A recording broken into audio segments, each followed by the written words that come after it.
Tapi kita lanjutkan bagaimana tentang Maryam. Maryam rajin ibadah. Allah berfirman, "Wa idz qalatil malaikatu ya Maryam innallaha astafaki wa tahharaki wa astafaki 'ala nisa'il alamin."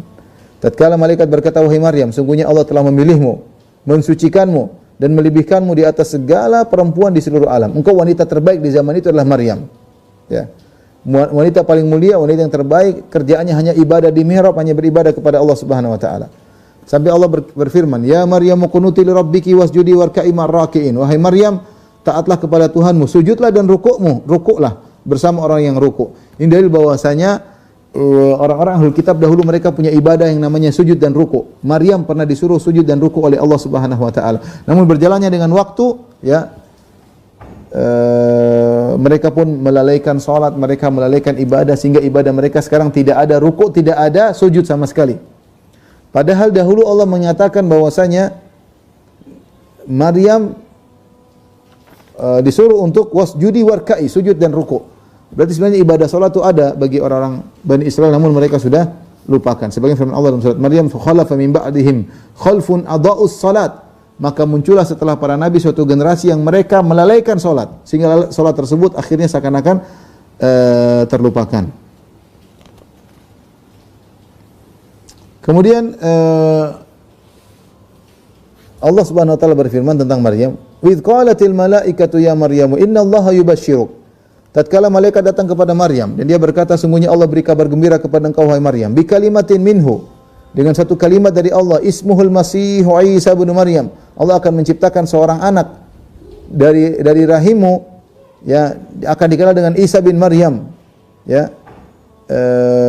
Wajihan fid dunya wal akhirah, dan anakmu ini wahai Maryam akan menjadi anak yang memiliki kedudukan di dunia maupun di akhirat. Wa minal muqarrabin, akan termasuk dari yang didekatkan kepada Allah Subhanahu wa taala. Wa yukallimun nasa fil mahdi wa kahla wa minas salihin, dan dia bisa bicara kepada orang-orang ketika masih kecil, wa kahlan ketika sudah dewasa. Jadi Allah sudah kabarkan kepada Maryam anaknya nanti kecil bisa ngomong. Ya. Dan akan disebut dengan Al-Masih ibnu Maryam. Al-Masih putranya Maryam. Dia nanti masih kecil bisa ngomong sebagaimana ketika besar juga bisa ngomong. Ini antara mukjizatnya Nabi Isa alaihissalam, ya. Tapi bagaimana proses Nabi Maryam kemudian bisa mengandung, ya. Suatu hari Maryam sedang di mihrabnya sibuk beribadah kepada Allah Subhanahu wa taala. Dan Allah menyebutkan di antara sifat Maryam allati ahsanat farjaha, yang dia benar-benar menjaga kemaluannya. Dia wanita salehah, hanya rajin beribadah dan dia menjaga kemaluannya, ya. Kemudian Allah kirim malaikat Jibril. Kata Allah, "Wadhkur fil kitabi Maryam idzin tabadat min ahliha makanan syarqiyyah." Dan ceritakanlah dalam Al-Qur'an tentang kisah Maryam ketika dia mengasingkan diri dari keluarga ke satu tempat yang timur, dia tempat yang jauh. Fattakhadhat min dunihim hijaban, maka dia buat semacam tabir yang menghalangi dia dari penglihatan manusia. Dia ingin sibuk fokus dalam ibadah. Tiba-tiba Allah uji, fa arsalna ilaiha ruhana, kami pun utus kepadanya malaikat Jibril. Fatamatsala laha basharan sawiyya. Kemudian malaikat Jibril menjelma jadi seorang laki yang sangat tampan, yang sempurna. Dia datang kepada Maryam. Maryam kaget lagi beribadah, tiba-tiba laki-laki tampan. Apa yang dilakukan oleh Maryam? Ini sendirian. Kalaupun Maryam mau berzina, enggak ada yang tahu. Jadi dia digoda. Jibril datang dengan wajah yang tampan, masuk tiba-tiba di areal Maryam. Tapi Maryam langsung berlindung kepada Allah. Qalat inni a'udzu birrahmani minka in kunta taqiyya. Aku berlindung kepada Allah dari engkau, dan jika kau bertakwa tinggalkan aku. Jadi ini metode Maryam, dia berlindung kepada Allah dari gangguan dan dia menasihati yang mengganggu tersebut, ya. Dia bilang, hendaknya kau bertakwa, tinggalkan aku. Lihatlah bagaimana Maryam sampai Allah sebutkan dia adalah orang yang menjaga kemaluannya. Kenapa ini diangkat-angkat oleh Allah berulang-ulang dalam Al-Qur'an? Allati ahsanat farjaha, yang menjaga kemaluannya. Karena orang-orang Yahudi menuduh bahwasanya Maryam berzina dengan seorang namanya Yusuf dari Nazaret, Yusuf An-Najjar. Dan dari perzinahan tersebut lahirlah Nabi Isa. Sehingga mereka mengatakan Isa adalah anak zina. Makanya orang Yahudi dahulu bekerja sama dengan Romawi berusaha untuk membunuh Nabi Isa. Sebagaimana akan kita jelaskan pada pertemuan berikutnya. Tapi yang saya sampaikan bahwasanya Allah menyebutkan tentang kesucian Maryam, allati ahsanat farjaha, dia menjaga kemaluannya, untuk menuduh, untuk membantah tuduhan orang Yahudi yang mengatakan dia adalah wanita berzina dengan Yusuf sehingga lahirlah Nabi Isa, ya. dan dia tidak pernah disentuh siapapun. Maryam, ya. Oleh karenanya ketika datang lelaki tampan berduaan dengan dia saja, dia langsung mengatakan auzubillah, aku berlindung. Jangan sampai aku terjerumus. Karena wanita remaja punya syahwat, laki-laki depan dia tampan, tapi yang dilakukan oleh Maryam justru dia berlindung, ya. Bukan seperti sebagian wanita-wanita zaman sekarang, Masya Allah, cengengesan laki-laki sendiri yang datangi. Mas mau kemana mas? Ngobrol. Ya ramah sih cuma ramah akhirnya ngobrol, lezat ngobrol. Kalau sudah laki-laki perempuan ketemu lezat. Strom pasti ada strom, enggak mungkin enggak ada strom. Mau bercerita dengan suami orang, mau cerita dengan istri orang pasti ada stromnya. Mustahil enggak ada stromnya. Ya namanya sudah kodrat manusia, laki tertarik sama wanita, wanita tertarik sama laki-laki. Kemudian kita lihat kemudian tampangnya oke, ngobrolnya enak, sudah lupa ngobrol. Akhirnya lebih enak ngobrol sama istri orang daripada istri sendiri. Akhirnya seorang wanita lebih enak ngobrol sama suami orang daripada suami sendiri. Ya variasi ya, biasa ya. Apa namanya, ganti suasana ya. Di zaman ini banyak wanita yang ngalahin laki-laki. Laki-laki lebih malu daripada wanita. Laki-laki mau ngobrol sama wanita malu-malu, wanitanya yang mulai ngobrol duluan, senyum-senyum, kemudian senda gurau. Subhanallah. Maryam tidak demikian. Begitu lihat laki-laki langsung dia tidak mengatakan, "Mas mau kemana mas? Salah masuk." Enggak. A'udzubillahi minka. Aku berlindung kepada engkau. Berlindung kepada Allah dari gangguanmu wahai sang lelaki. In kunta taqiyyan, hendaknya kau bertakwa. Kalau kau bertakwa tinggalkan aku. Dia langsung tegur. Jadi dia benar-benar wanita yang menjaga kemaluan. Tidak asal ngomong sama lelaki. Bahkan ada lelaki yang masuk ke tempat dia suruh pergi. Ya, dia suruh pergi. Akhirnya Jibril buka kartu. Saya bukan manusia. Qala innama ana rasulu rabbiki li ahaba laki gulaman zakiyya. Sungguhnya aku adalah utusan Tuhanmu untuk menganugerahkan kepada engkau seorang anak yang suci. Maryam heran. Gimana saya punya anak? Saya enggak pernah pacaran, enggak pernah menikah, enggak pernah berzina. Qalat anna yakunu li gulam. Kata Maryam, bagaimana saya bisa punya anak? Walam yamsasni bashar, aku tidak pernah disentuh sama sekali oleh laki. Walam aku bagi, dan aku bukan wanita pezina. Enggak pernah disentuh laki-laki. Tidak pernah nikah. Dan saya juga bukan wanita pezina. Orang punya anak cuma dua kemungkinan. Menikah syar'i, hamil punya anak, atau berzina, hamil punya anak. Bagaimana saya bisa punya anak tanpa menikah? Apa kata Allah Subhanahu wa taala? Qala kadzaliki qala rabbuki huwa alayya hayyin. Demikianlah wahai Maryam, Allah telah berfirman tentang kau akan punya anak, huwa alayya hayyin. Ini perkara yang sangat ringan bagi Allah, mudah. Walinaja'alahu ayatan linnas, dan kami akan jadikan anakmu itu ya menjadi tanda kebesaran Allah di hadapan manusia. Wa rahmatan minna, dan sebagai bentuk kasih sayang dari kami. Wa kana amran maqdiyya, dan ini suatu perkara yang tidak bisa dihindari lagi, sudah suatu kepastian. Dan benar ya, dan ini fase kehidupan yang sangat berat bagi Maryam. Maryam ini kita bayangkan, dia adalah putri dari Imran. Imran adalah seorang yang sangat soleh di zaman tersebut. Istilahnya ustadznya para ustadz kalau zaman dulu, gurunya para guru. Ya, semua orang mengakui tentang kehebatan Imran. Anaknya soleh, ibunya soleh. Istrinya Hannah soleh, anaknya Maryam juga solehah. Dan sudah terkenal sejak kecil rajin ibadah sampai dibuat mihrab. Menjauh dari pandangan manusia karena sibuk beribadah. Iktikaf melulu kalau bahasa kita. Iktikaf melulu, ingin beribadah kepada Allah Subhanahu wa taala. Tiba-tiba sudah enggak pernah ketemu, sudah remaja, tiba-tiba keluar perut bunting. Gimana kira-kira? Apa kata dunia? Ini ujian berat bagi Maryam. Dia enggak mungkin bisa menjelaskan ini begini-begini, mustahil. Orang akan lihat kenyataannya, kamu enggak punya suami berarti kamu pezina. Enggak usah banyak omong, kenyataannya demikian. Makin ujian yang paling berat bagi Maryam harus mengandung tanpa suami. Sementara orang semua sudah tahu dia adalah wanita yang soleha. Apa yang harus dia sampaikan kepada mereka? Dia bingung.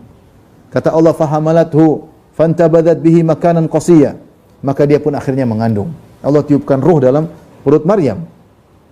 Ya. Fanafakhna fiha min ruhina. Kami tiupkan ruh dalam rahimnya Maryam. Allah ciptakan ruh, yaitu ruhnya Nabi Isa, Allah masukkan dalam rahimnya. Fahamalathu, maka dia pun mengandung. Fantabadat bihi makanan qasiyya. Kemudian dia mengasihkan diri ke tempat yang jauh. Mengasihkan diri sampailah 9 bulan. Dalam perutnya ada Isa. Fa'aja'al makhadu. Kemudian tibalah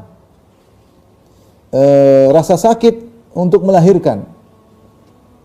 Ilal idza jiz'an nakhlati. Tiba-tiba dia kesakitan, dia kemudian berjalan sampai tiba di sebuah batang pohon korma, istirahat di situ. Apa yang dia lakukan? Dia berkata, qalat ya laitani mittu qabla hadha wa kuntu nasyan mansiya.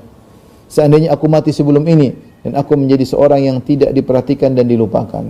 Berat, karena lebih baik saya mati. Kalau saya mati sebelumnya selesai urusan. Tapi saya hidup dan saya akan menanggung beban. Orang-orang akan bicarain saya bagaimana saya adalah tidak punya suami kok tiba-tiba mengandung. Ya. Ketika Maryam sedang berada duduk di bawah pohon korma dan dia kelaparan, dia kehausan, kesakitan, terkumpul pada dia kelaparan, kehausan, kesakitan. Tapi dia serahkan urusan kepada Allah Subhanahu wa taala. Fanadaha min tahti alla tahzani. Tiba-tiba dari bawah dia berbicara. Ada yang mengatakan itu suara malaikat, ada yang mengatakan suara Nabi Isa. Nabi Isa sejak kecil berbicara. Dia mengatakan, jangan kau sedih wahai ibunda. Alla tahzani. Qad ja'ala rabbuki tahtaki sariya. Sungguhnya Allah telah mengalirkan anak sungai di bawahmu. Tiba-tiba mengalir anak sungai, kemudian Maryam minum. Wa huzzi ilaiki bi jidhi'in nakhlati tusaqitu alayki rutaban janiyya. Goyangkanlah pohon korma tersebut, niscaya akan jatuh rutop-rutopnya. Ini diantara usaha yang dilakukan oleh Maryam. Jadi Maryam kesakitan, dia bingung apa yang dia lakukan, rasa malu akan bertumbuk, bagaimana dengan wajah apa dia bertemu dengan masyarakat. Tiba-tiba ada suara dari bawah, disuruh goyang wa huzzi ilaiki bi jid'in nakhlah, goyanglah batang pohon korma tersebut. Kita bilang ikhwan dan akhwat yang dirahmati Allah Subhanahu wa taala, ketika Maryam menggoyang tentu tidak mampu dia menggoyang. Tetapi Allah mengajarkan kamu harus ada ikhtiar meskipun sedikit. Kita bisa enggak goyang pohon korma? Enggak bisa. Kalau pohon kangkung iya. Apalagi goyang dari bawah. Kalau pohon korma gimana mau goyang? Kita laki-laki saja dalam kondisi mau melahirkan gimana mau goyang? Enggak bisa. Kalau kita goyang, kita yang goyang, bukan pohon kormanya yang goyang. Ya. Ini bagaimana wanita dalam kesakitan, kelaparan, kehausan, sendirian mau melahirkan, disuruh goyang pohon korma. Tapi Allah suruh belajar untuk harus berikhtiar. Kalau ikhtiar ini kelihatan ikhtiar fasil, ikhtiar yang tidak ada hasilnya. Gimana mau goyang kemudian bisa jatuh buah-buahnya? Mustahil. Tetapi Allah mengatakan, wa huzzi ilaiki bi jid'in nakhlati tusaqitu alayki rutaban janiyya. Kamu goyang aja nanti akan jatuh rutop. Dan benar, Maryam berusaha goyang, maka bergoyanglah pohon tersebut, jatuhlah rutop-rutop dan dia makan. Kata para ulama, sebagian ahli kedokteran menunjukkan bahwasanya rutop sangat baik dimakan bagi orang yang mau melahirkan. Sebagaimana dialami oleh Maryam. Allah alam bisawab, ini kembali kepada para dokter lebih tahu ya. Ada yang mengatakan demikian, apalagi ya kondisi untuk memudahkan wanita melahirkan. Wallahu alam bisawab. Kemudian Allah berfirman, fakuli washrobi wa qarri aina. Makanlah dan minumlah dan bersenang hatilah engkau. Tadinya dia lapar, Allah kasih rutop. Tadinya dia haus, Allah alirkan sungai. Kemudian kata Allah, fa imma, atau Isa yang berkata, fa imma taroyinna minal bashari ahadan faquli inni nadartu lirrahmani shauman falan ukallimal yauma insiya. Kalau kau bertemu dengan seorang pun, katakanlah aku sudah bernazar untuk tidak ngomong dan aku tidak akan ngomong sama seorang pun. Percuma, jadi sudahlah, kamu enggak bisa menjelaskan, Maryam. Menjelaskan gimana? Ini malaikat datang, kemudian saya dititipkan, ini saya percuma. Orang tidak akan percaya. Banyak omong, ini zina paling, zina. Dan mereka tidak akan percaya. Maryam menjelaskan gimana? Dia selama ini beribadah, orang tidak pernah lihat, ternyata berzina. Itu perkara yang sangat memalukan. Makanya dikatakan, sudah kamu enggak usah ngomong Maryam, makan, minum, anakmu bawa ke kampung. Maka setelah lahir Nabi Isa, ya. Jadi pelajaran yang kita ambil tadi harus ikhtiar. Akibat terserahkan kepada Allah. Seorang berikhtiar meskipun sedikit ikhtiar. Jangan sampai dia pasrah tanpa ikhtiar. Lihat bagaimana Hajar ketika berlari, sudah kita sampaikan, berlari dari Safa Marwah, berikhtiar. Nabi apalagi kalau bicara ikhtiarnya luar biasa ya. Kaitannya dengan kita zaman sekarang ya, ikhtiar menghadapi corona ya ikhtiar. Meskipun yang menentukan Allah Subhanahu wa taala, paling tidak ikhtiar. Vaksin kayak, pakai APD kayak, pakai masker kayak, namanya ikhtiar. Tidak masuk dalam perkumpulan rame-rame orang, namanya juga ikhtiar ya. Akhirnya lahirlah Nabi Isa, lahir kelahiran sendiri. Lihat, Maryam kelahiran sendiri. Ya, orang soleha begitu diuji. Sudah rajin ibadah terus menerus, tahu-tahu diuji punya anak tanpa suami. Kemudian dia bawa anaknya masuk pulang kampung. Fa'atat bihi qaumaha tahmiluh. Dia bawa anak, heboh semua. Ini Maryam, anaknya Imran. Udah lama enggak kelihatan. Katanya ibadah, katanya iktikaf melulu. Pulang-pulang bawa anak. Berat. Pulang-pulang bawa anak. Benar, akhirnya mereka mencela. Qalu ya Maryam laqad ji'ta syai'an fariya. Wahai Maryam, sungguh kau telah melakukan perbuatan yang sangat mungkar. Zaman dahulu, zaman Bani Israel, mereka juga mengingkari perzinahan. Fitrah manusia gimana, Bang? Atau punya anak. Zaman sekarang zina tidak diingkari. Orang film, bikin film disebarin. Nanti sudah tersebar filmnya masih dihormati masyarakat. Dielu-elukan, disanjung-sanjung. Saya nggak tahu gimana cara berpikir. Yang rusak ini orang atau masyarakatnya yang tidak punya barometer dalam menilai. Ya. Baik. Qalu ya Maryam laqad ji'ti syai'an fariya. Kata mereka, wahai Maryam, kau melakukan kemungkaran yang besar. Ya ukhta Harun, wahai saudarinya Harun. Ma kana abuki imra'a sau'in wa ma kanat ummuki baghiyah. Engkau bapakmu orang baik, ibumu bukan pezina. Kok bisa kamu jadi pezina? Ada beberapa faedah yang kita bahas ini. Di sini mereka sebut ya ukhta Harun, wahai saudarinya Harun.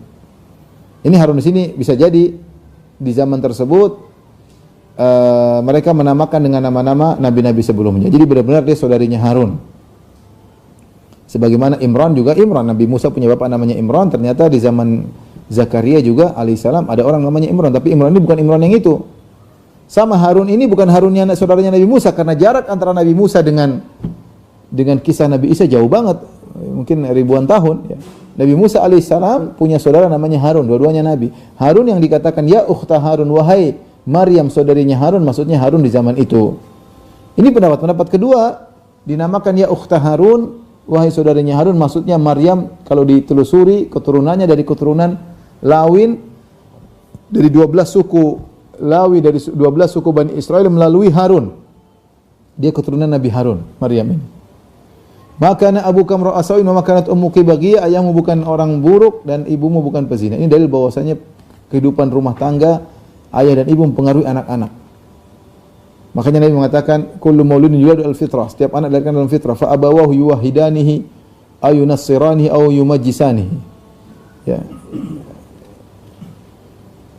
Makanya ayahnya yuhawidanihi menjadikan dia Yahud, ya.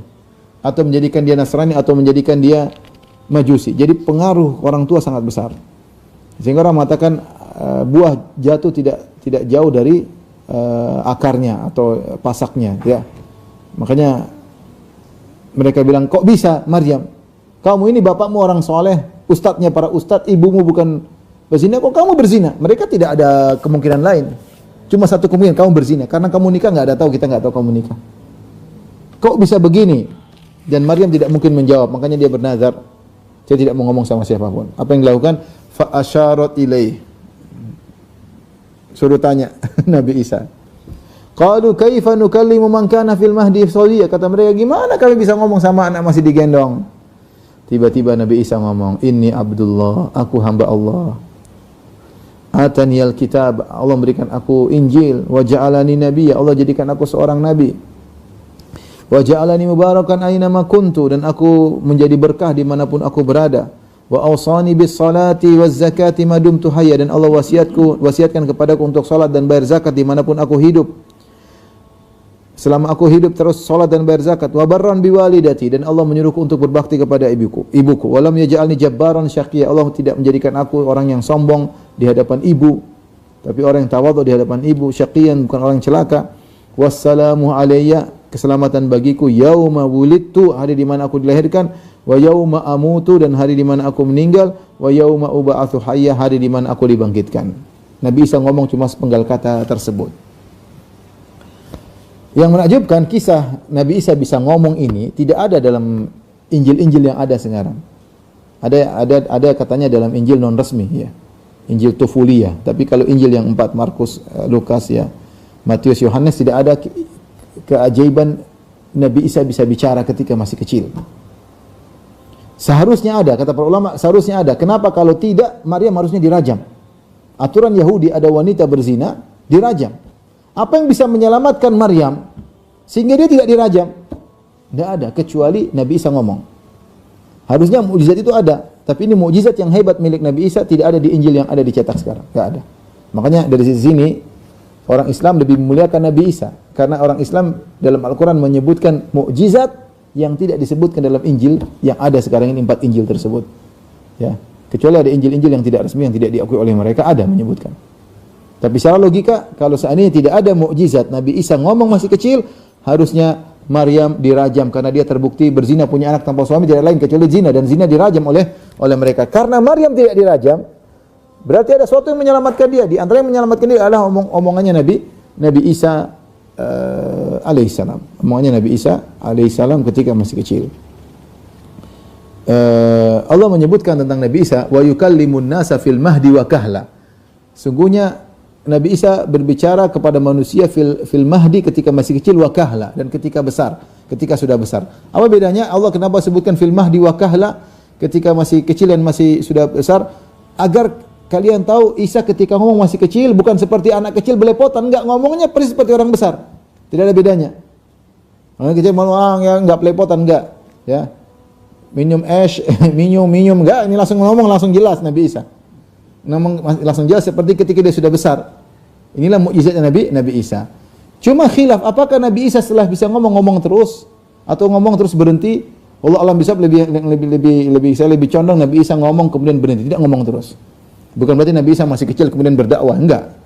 Dia ngomong dalam rangka untuk menyelamatkan ibunya, bahwasanya ibunya tidak berzina dan aku akan menjadi nabi. Dan kemudian kelak dia menjadi nabi, baru dia berdakwah.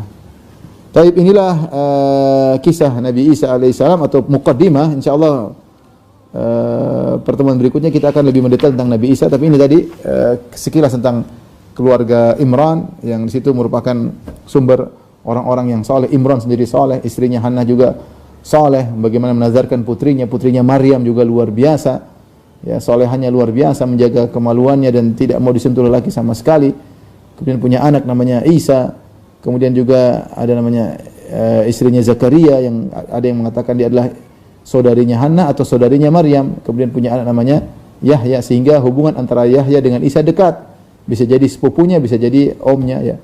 Wallahu a'lam bishawab. Inilah di mana satu zaman ada 3 nabi sekaligus, Zakaria, Yahya dan Isa